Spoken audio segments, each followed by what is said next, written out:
Hello viewers. आज एक बिल्कुल ही डिफरेंट टाइप ऑफ स्टोरी जो है वो हम शेयर करने जा रहे हैं। इसका मैं चश्मदीद गवाह भी हूँ। और हमने ये story 2000, if I am not wrong, around मेरे ख्याल है 2011-12 हमने ये कवर की थी स्टोरी। और क्योंकि ये स्टोरी ऐसी है जिसने हमारे बहुत सारे जो नैरेटिव्स हैं उनको चैलेंज किया है। बहुत सारे ऐसे बयानी हैं जो हम सुनते आए हैं, आज भी सुनते हैं, बड़ी हमारी सारी जनरेशन्स ने सुने हैं सिंस 1947। और वो हैं नफरत की स्टोरीज, हिंदुस्तान से नफरत की स्टोरीज। और मुल्क, हम अपने मुल्क का और दूसरे मुल्क का, और खास तौर पे हिंदू और मुस्लिम, इनके दरमियान नफरत की स्टोरी। बल्कि आज की नस्ल का अगर मैं बात करूं तो हमें यह भी मालूम नहीं होगा कि पाकिस्तान का पहला वजीर कानून जोगिंदर नाथ मंडल एक हिंदू थे। और वो क्यों पाकिस्तान छोड़ के गए, बल्कि छोड़ने से पहले उन्होंने बताया भी नहीं कि मैं छोड़ के जा रहा हूँ। हिंदुस्तान जाकर उन्होंने अपना रेजिग्नेशन भेजा वजीर कानून होते हुए। उनकी स्टोरी का नहीं पता। फिर हमारी जो किताबों में जो स्टोरीज लिखी जाती हैं हिंदुओं के बारे में, बाकी जो नॉन मुस्लिम कम्युनिटीज हैं उनके बारे में जो स्टोरीज हमें पढ़ाई जाती हैं, जो बताई जाती हैं, जो तारीख बताई जाती है, पढ़ाई जाती है। और उसके अलावा बहुत सारी कहानियां हैं।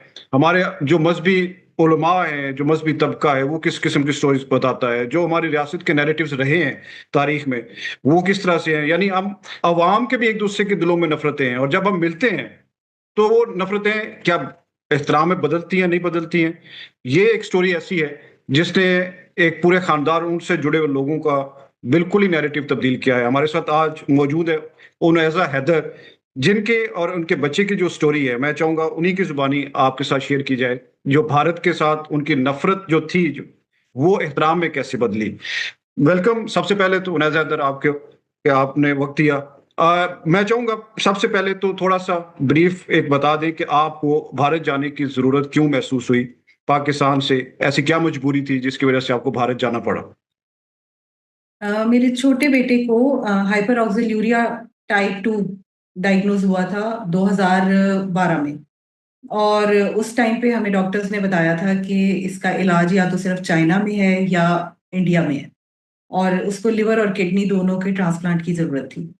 दोनों ट्रांसप्लांट होने थे, उसके लिए हम लोगों ने बहुत एफर्ट्स की। हमें सबसे ज़्यादा उस टाइम पे खौफ आता था कि हम मुल्क छोड़ के किसी और जगह जाएंगे तो वो पता नहीं कैसा एक्सपीरियंस होगा, हम कर पाएंगे नहीं कर पाएंगे। पर देश का वैसे ही खौफ होता है, और ऊपर से बीमारी की हालत में तो आपको लगता है कि बस आपकी फैमिली साथ हो, आपके इर्द गिर्द अपने हो, तो बस वही एक आस, एक उम्मीद होती है। तो हम लोगों ने पूरी कोशिश यही की कि हम पाकिस्तान में ही ट्रीटमेंट कराएं। हम यहाँ पर हर तरह से हर जगह ट्रीटमेंट के लिए एफर्ट्स करते रहे, और हमें पता चला कि यहाँ भी एक हॉस्पिटल में, जो कि उस टाइम पे बहुत बड़ा हॉस्पिटल लिवर और किडनी के ट्रांसप्लांट का था, उसमें हमने अपना पूरा केस भी रजिस्टर करवाया। हम वहाँ पर टेस्टों के लिए जाते रहे, और वहाँ ट्रांसप्लांट के लिए हमारी पूरी सारी तैयारी मुकम्मल हो चुकी थी। लेकिन फिर जो वहाँ पर किडनी ट्रांसप्लांट के डॉक्टर थे, उनको एंड टाइम पे उम्रे पे जाना पड़ा। और कुछ और भी उनकी वो कुछ ऐसी उन्होंने प्रॉब्लम्स हम लोगों के सामने बताई ट्रांसप्लांट के दौरान, जो पेश आ सकती थी, जिसकी वजह से हम डर गए कि हम यहाँ पर ना करवाएं, और हमें अर्जेंट करवाना था। तो उन्हीं दिनों इंडिया से डॉक्टर्स की टीम आई हुई थी लाहौर, अपनी ओपीडी करने के लिए। जो हमने फौरन से जाकर उनको अपने बच्चे की रिपोर्ट्स चेक करवाई, और हम उनको जाके मिले। And they were kind enough कि उन्होंने हमें उसी टाइम अपने इंडिया में डॉक्टर्स के साथ कॉल पे लिया, सारा ही हमारी केस हिस्ट्री वहाँ डिस्कस की।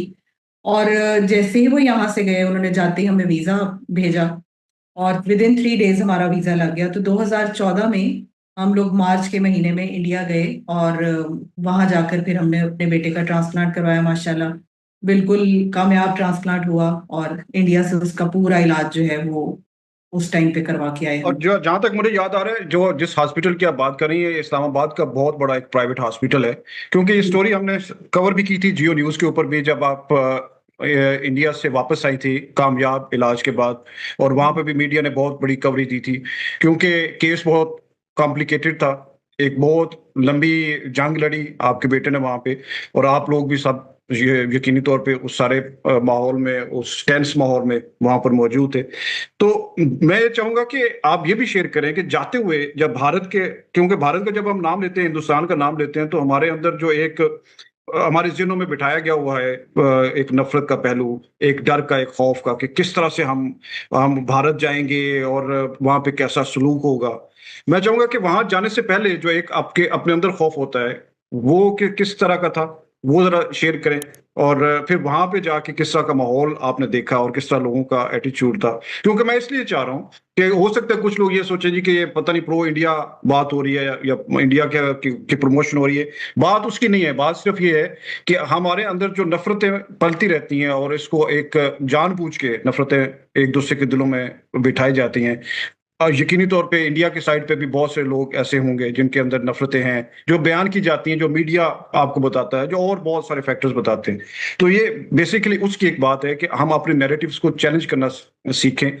कुछ लोग ऐसे होते हैं जिनके पास पर्सनल एक नॉलेज होता है, जो उस पूरे के पूरे प्रोसेस से गुजरते हैं, जिसकी वजह से उनके नैरेटिव्स चेंज होते हैं। तो उस इसलिए मैं चाह रहा हूँ कि आपके साथ ये स्टोरी भी शेयर करें व्यूअर्स। और जी उन्हें आपसे मैं वो सवाल कर रहा था कि आपके जाने से पहले जो खौफ थे, जो खदशात थे, वो क्या थे?